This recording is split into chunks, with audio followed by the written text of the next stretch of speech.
마태복음 13장 24절부터 30절, 36절부터 43절 말씀을 우리 한 목소리로 봉독하겠습니다. 마태복음 13장 24절입니다. 예수께서 그들 앞에 또 비유를 들어 이르시되 천국은 좋은 씨를 제밭에 뿌린 사람과 같으니 사람들이 잘 때에 그 원수가 와서 곡식 가운데 가라지를 덧뿌리고 갔더니 싹이 나고 결실할 때에 가라지도 보이거늘 집 주인의 종들이 와서 말하되 주여 밭에 좋은 씨를 뿌리지 아니하였나이까? 그런데 가라지가 어디서 생겼나이까? 주인이 이르되 원수가 이렇게 하였구나.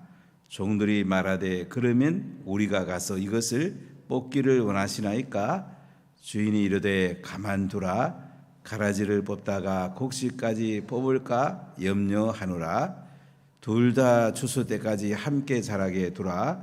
추수 때에 내가 추수꾼들에게 말하기를 가라지는 먼저 거두어 불사르게 단으로 묶고 곡식은 모아 내 곡간에 넣으리라 하리라. 36절입니다. 이에 예수께서 무리를 떠나사 집에 들어가시니 제 아들이 나와 이르되 밭의 가라지의 비유를 우리에게 설명하여 주소서. 대답하여 이르시되 좋은 씨를 뿌리는 이는 인자요 밭은 세상이요 좋은 씨는 천국의 아들들이요 가라지는 악한 자의 아들들이요 가라지를 뿌린 원수는 마귀요 추수 때는 세상 끝이요 추수꾼은 천사들이니 그런즉 가라지를 거두어 불에 사르는 것 같이 세상 끝에도 그러하리라. 인자가 그 천사들을 보내리니 그들이 그 나라에서 모든 넘어지게 하는 것과 또 불법을 행하는 자들을 거두어 내어 풀무불에 던져 넣으리니 거기서 울며 이를 갈게 되리라. 그때에 의인들은 자기 아버지 나라에서 해와 같이 빛나리라. 귀 있는 자는 들으라. 아멘. 우리가 예수님을 잘 믿고 기쁨 가운데 사는 것은 예수님이 우리에게 말씀하신 대로 하면 됩니다. 아주 간단합니다. 예수님은 천국을 이 땅에 가지고 오셨습니다. 천국이 들어오려면 천국 복음이 전파되어야 됩니다. 그리고 예수님은 사람들의 많은 문제들을 해결해 주십니다. 천국 복음이 전파되는데 관계는 굉장히 중요하고 사람의 필요를 채우는 것이 너무너무 중요합니다. 그래서 예수님은 병든 자를 고치고 악한 영을 쫓아내 주십니다. 병 고치는 것이 우리 필요 가운데 가장 소중하죠. 그리고 오병이의 기적을 행하시면서 또 굶주린 자에게 먹을 것을 주십니다. 사람이 이 땅에 살면서 건강과 재정은 굉장히 중요합니다. 이 필요를 예수님이 채워주시고 그 다음에 하나님의 말씀을 우리에게 가르쳐 줍니다. 어떻게 하면 하나님 형상을 닮아가고 어떻게 하면 천국의 삶을 살 수 있을까? 이것을 가르쳐 줍니다. 예수님의 3대 사역을 하기도 하죠. 병 고치고 악한 영 쫓아내고 천국 복음 전하시고 천국의 말씀을 가르치고 이 세 가지를 내가 할 수 있고 또 다른 사람들에게 복음을 전해서 그들이 할 수 있게 하는 것이 제자 삼는 겁니다. 자녀들에게 말씀을 전수해서 이 세 가지를 하게 하는 것이 제자 삼는 거고 또 다른 사람들에게 복음을 전해서 이 세 가지를 할 수 있게 하는 것이 이 제자 삼는 겁니다. 우리 자녀를 키워보면 자녀들이 얼마나 잘 되기 원합니까? 그들의 이 세 가지 사역을 잘하게 하면서 그들의 삶이 이 땅에서 가정을 일구고 일터를 세우면서 하나님 나라를 세워가는 것이 이 땅에서의 가장 큰 행복입니다. 행복의 초점을 잘 맞춰야 됩니다. 많은 사람들이 예수 믿고 이 땅에 잘 살고 건강하고 자녀 잘 되고 이 세상적인 거 잘 되면 행복하다. 물론 이거 우리에게 필요 없는 거 아닙니다. 근데 중요한 건 이거 왜 중요하냐? 하나님 나라를 세우기 위해서 중요하다는 거죠. 그래서 하나님 나라와 의를 먼저 구하라고 그럽니다. 그러면 이 모든 것을 너에게 더해 주겠다. 마태복음을 읽으면 5개의 구성으로 잘 짜여진 문해적 기법을 사용하는데요. 예수님이 태어나시고 어릴 때 자란 이야기 하시면서 이제 세례요한을 하나님 보내시고 예수님의 공생애가 시작이 됩니다. 천국이 선포됩니다. 회개하라, 천국이 가까이 왔느니라. 그리고 예수님 병을 고치시고 그 다음에 산상에 올라가셔서 천국의 대원장을 선포하십니다. 마태복음 5장, 6장, 7장이죠. 그 다음에 내려오셔서 또 피를 채워줍니다.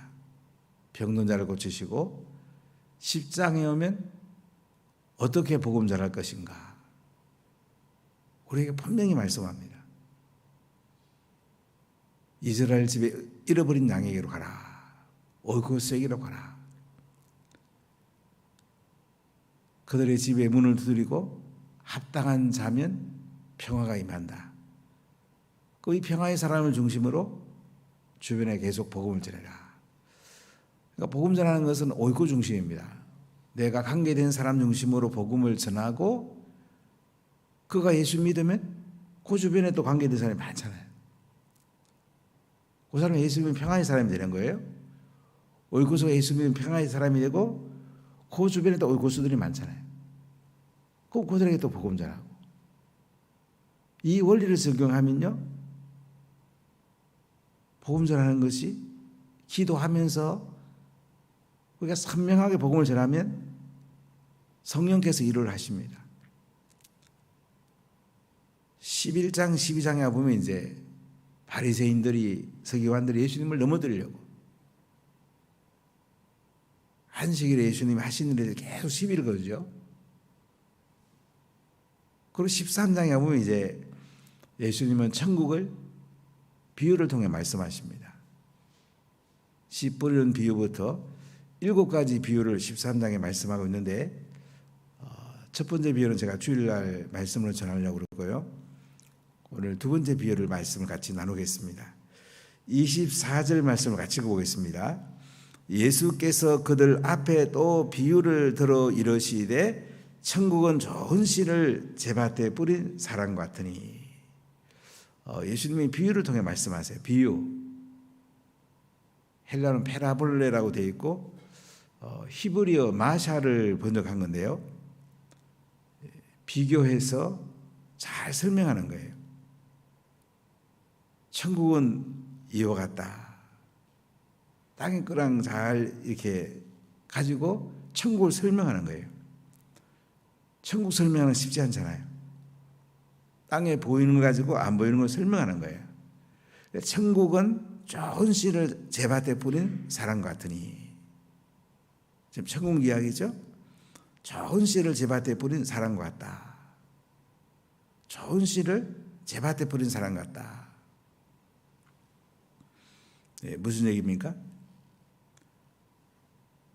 농부가 이제 씨를 뿌려야지 곡식을 거둘 수가 있습니다. 이스라엘 백성들은 가을에 밀과 보리를 심게 됩니다. 10월 초순이나 중순이 이제 장막절이 시작이 됩니다. 대개 이때 이른비가 옵니다. 첫비가 오게 되는데 이때 보리하고 밀을 심어요. 저는 성경 처음 읽을 때는 이른 비는 봄에 오는 게 이른 비죠. 왜 가을에 이른 비가 오냐? 사실 그게 잘 몰랐어요. 근데 이스라엘의 주작물은 밀하고 보리입니다. 밀, 보리를 심으려면 이제 첫 비는 가을에 오거든요. 그래 이른 비라고 그래요. 그리고 4월 초에 되게 이제 6월절 이때 이제 보면 또 보리, 밀 거두게 되는데 밀을 먼저 거두고 이제 그다음에 보리를 거두게 되는데요. 이때 늦은 비가 또 와야지 잘 연글 수가 있습니다. 천국은 좋은 씨를 밭에 뿌린 사람 같아. 뿌리고 나서 농부는 거두기를 원하잖아요. 열매를 따려고 이제 곡식을 심는 거잖아요. 자, 25절 읽어봅시다. 사람들이 잘 때에 그 원수가 와서 곡식 가운데 가라지를 덧뿌리고 갔더니 사람들이 자고 있는데요. 원수가 와가지고 곡식 가운데 이 곡식은 밀이나 보리를 주로 말해요. 가라지를 덧뿌리고 갔다. 가라지는 이제 곡식을 방해하는 거죠. 곡식이 자라는 걸 방해합니다. 보리 같은 경우는 이제 독보리라는 게 있어요. 보리가 잘 자라려면 거름지고 햇빛과 비를 통해서 잘 자라야 되는데 독보리가 심겨지면 어떻게 돼요? 거름도 빨아가죠. 물도 빨아가죠. 곡식이 열매 맺는데 엄청 방해합니다. 원수가 곡식 가운데 가라지를 덧뿌리고 갔다. 20절 읽어볼까요? 싹이 나고 결실할 때에 가라지도 보이거늘. 싹이 납니다. 그 다음에 이제 줄기가 올라오고 결실하게 됩니다. 그런데 가라지가 보이는 거예요. 27절 읽어보겠습니다. 집 주인의 종들이 와서 말하되 주여 밭에 좋은 씨를 뿌리지 아니하였나이까? 그런데 가라지가 어디서 생겼나이까? 집 주인의 종들이 주인에게 와서 말합니다. 큰 집인 걸 볼 수가 있죠. 부잣집인 걸 볼 수가 있습니다. 집 주인의 종들이 종이 많습니다. 제가 옛날에 농촌에 살 때 보면 머슴이라고 그랬는데 이 머슴들이 이제 농사를 지줍니다. 그리고 이제 보리때가 되면 보리를 또 싹으로 주고 가을에 벼를 싹으로 주고 이렇게 하는데요. 집 주인의 종들이 와가지고 말합니다. 주여 밭에 좋은 씨를 뿌리지 아니하였나이까? 그런데 가라지가 어디서 생겼나이까? 좋은 씨만 뿌리는데 보니까 가라지도 같이 올라오니까 뭐예요? 가라지가 어디서 생겼습니까? 종들이 궁금한 거예요. 왜냐하면 밤에 이제 잠잘 때에 가라지를 원수가 덧뿌리고 갔잖아요. 로마 시대에 의하면 이제 사람들이 농사를 지면은 이 집주인하고 관계가 안 좋은 사람이 와서 안 좋은 씨를 뿌리는 거예요. 독보리 씨 이런 걸 뿌리는 거예요. 나락을 심고 보면 이제 잎이 똑같은 피라는 게 올라옵니다. 잎이 올라왔을 때는 몰라요. 열매를 맺어보면 이 벼 나락 이 씨하고요 피 씨하고는 너무 달라요. 근데 자랄 때는 잘 몰라요. 가리가 굉장히 어렵습니다. 저 보리가 자라는데 독보리를 원수가 뿌리는데 처음 자랄 때는 잘 표시가 안 나요. 이제 꽃이 피고 열매를 맺을 때면 표시가 나게 되죠. 28절 같이 보겠습니다. 주인이 이르되 원수가 이렇게 하였구나. 종들이 말하되 그러면 우리가 가서 이것을 뽑기를 원하시나이까? 주인이 말합니다. 원수가 이렇게 했구나. 그러니까 주인을 반대하고 주인을 애미기려고 그러고 주인에게 안 좋은 사람이 이렇게 했구나. 그러니까 종들이 말하기를 그러면 우리가 가서 이것을 뽑기를 원하시나이까? 그럼 가라지를 뽑을까요? 독보리를 뽑을까요? 피를 뽑을까요? 이렇게 종들이 주인에게 이야기합니다. 자, 29절 읽어볼까요? 주인이 이르되 가만두라. 가라지를 뽑다가 곡식까지 뽑을까 염려하노라. 주인이 가만두라 그럽니다. 가라지를 뽑다가 곡식까지 뽑을까 염려한다. 이 가라지가 자랄 때 보면요, 곡식하고 이렇게 뿌리가 얽혀 있습니다.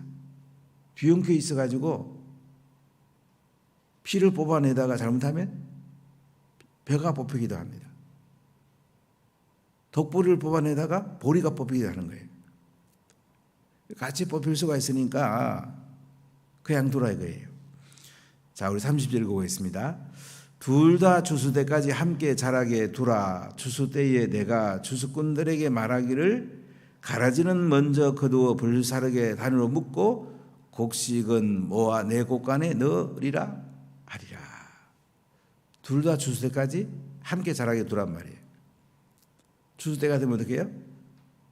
추수꾼들에게 주인이 말해서 가라지는 먼저 거두어갖고 불사르 단으로 묶고, 가라지 이제 추수할 때 보면 다 구분이 되잖아요. 추수할 때는 뭐 낫으로 잘 넣으면 이렇게 구분이 되거든요. 그럼 가라지는 단으로 묶어가지고 불살아 버리고, 곡식은 단으로 묶어서 곡간에 넣으리라. 이렇게 예수님께서 제자들에게 말씀합니다. 이게 무슨 뜻인지 제자들은 궁금한 거예요. 본명한테는 잘 모르는 거예요. 그래서 이 비유는 무리들은 모르게 하고 제자들은 알게 하려고 이렇게 이 비유를 드셨는데요. 예수님께 이제 제자들이 묻는 겁니다. 자, 36절 읽어보겠습니다. 이에 예수께서 무리를 떠나사 집에 들어가시니 제자들이 나와 이르되 밭의 가라지의 비유를 우리에게 설명해 주소서. 예수님 바닷가에서 이제 제자들에게 이제 말씀하고 계시는데요. 갈릴리 호숫가에서 말씀하고 계세요. 어떤 책을 읽으면 로마 때 보면 공연을 하든지 운동할 때 이렇게 원형 경기장 있잖아요. 갈릴리 호숫가에 가면 소리가 잘 들릴 수 있는 원형 경기장 비슷한 그런 구조들이 있습니다. 그 예수님 말씀하면 잘 들리죠. 마이크가 없는 시대이기 때문에. 근데 바닷가에서 예수님은 배에 앉아서 말씀하시고 무리들은 바닷가에 서 있는 데서 이제 예수님 무리를 떠나신 거예요. 집에 들어가십니다. 이 집이 예수님의 집이라고 말하기도 하고 베드로와 안드레의 집이라 이렇게 말하기도 하는데, 어떤 사람은 또 따로 예수님 집이 있을 거라 말하는 분도 있고 베드로와 안드레 집에서 예수님이 사셨을 거다 이렇게 성경학자들이 말하는 사람도 있어요. 정확히 잘 알 수는 없는데 지금 그 가버나움에 가보면 베드로의 집터가 상당히 큽니다. 그러니까 베드로 아버지의 집이에요. 그러니까 베드로와 안드레 형제가 아니니까 이 집을 물려받았겠죠. 예수님이 이 집에 들어가십니다. 제자들이 나와서 밭의 가라지의 비유를 우리에게 설명해 주세요. 이렇게 예수님께 말씀을 드립니다. 자, 그럼 예수님 뭐라고 설명하는지 봅시다. 37절 38절 같이 읽어보겠습니다. 대답하 이르시되 좋은 씨를 뿌리는 이는 인자요 밭은 세상이요 좋은 씨는 천국의 아들들이요 가라지는 악한 자의 아들들이요 가라지를 뿌리는 원수는 마귀요 추수 때는 세상 끝이요 추수꾼은 천사들이니 그런즉 가라지를 거두어 불에 사른 것 같이 세상 끝에도 그러하리라. 자, 예수님은 이제 비유를 설명을 해줍니다.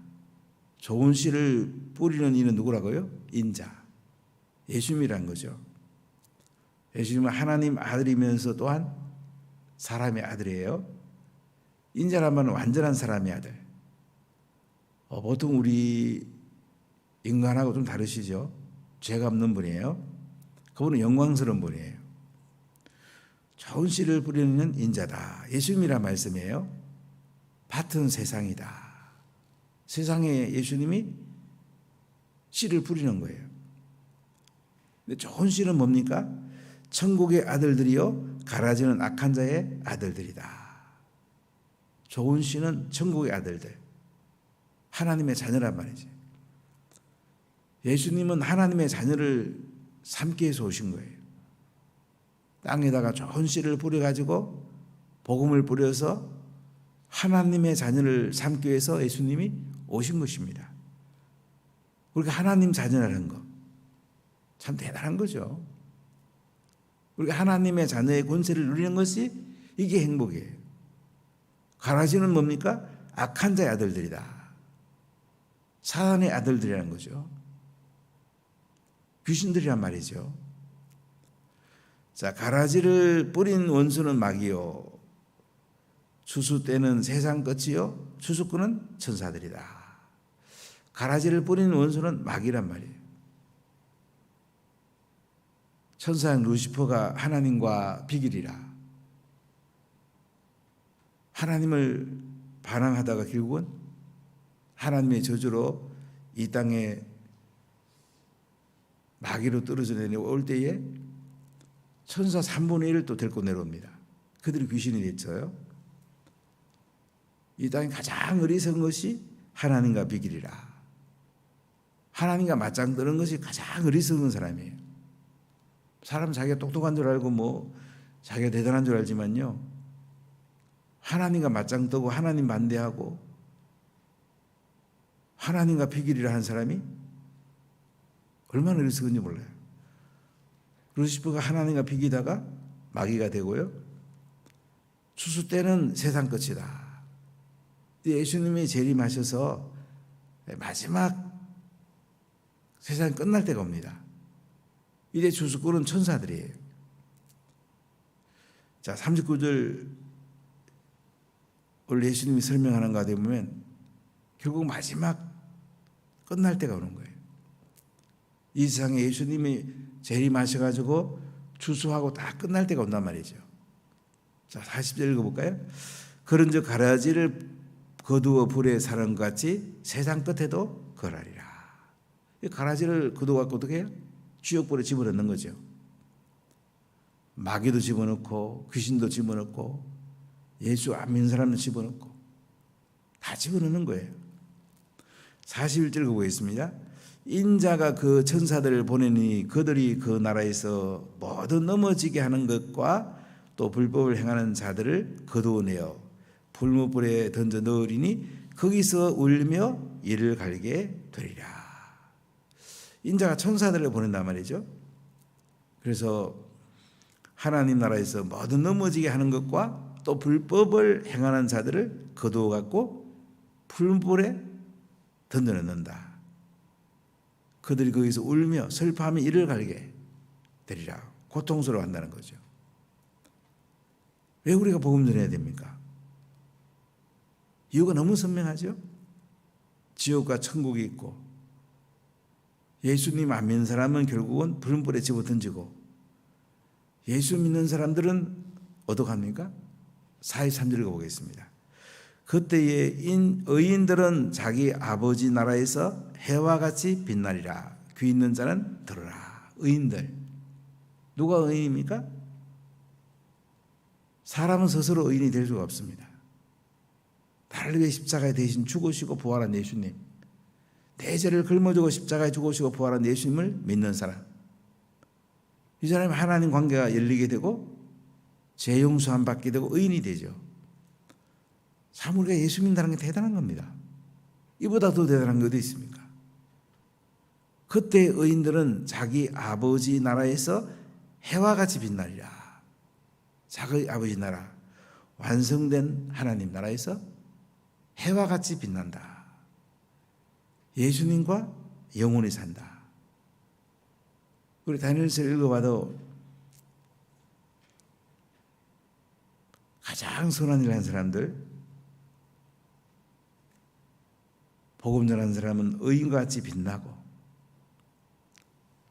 하나님 나라에서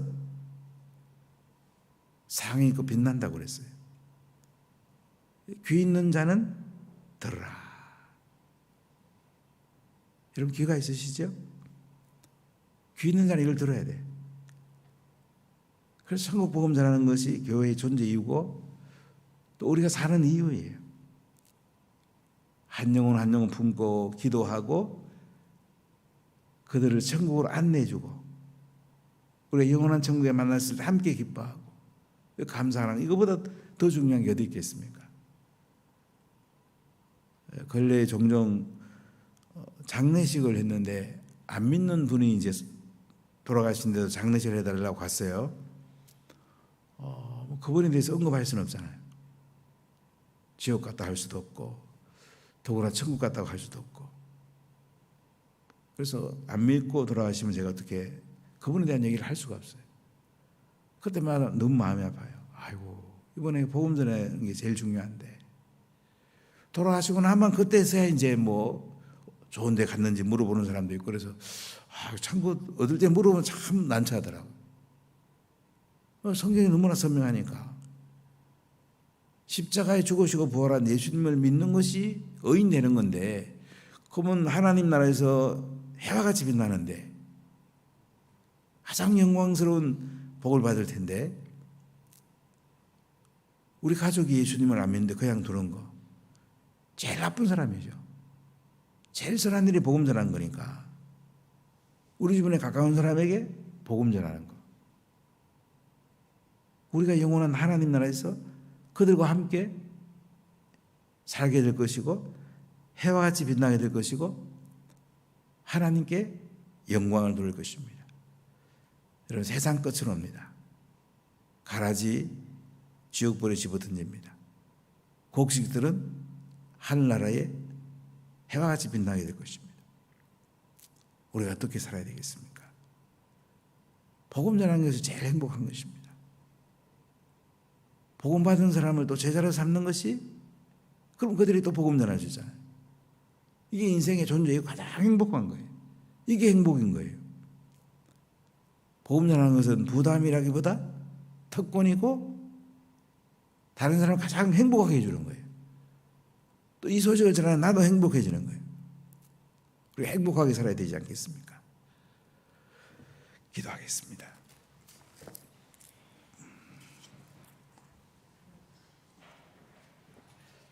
하나님 감사합니다. 저희들이 행복하게 살고 또 다른 사람들을 행복하게 해주고 싶습니다.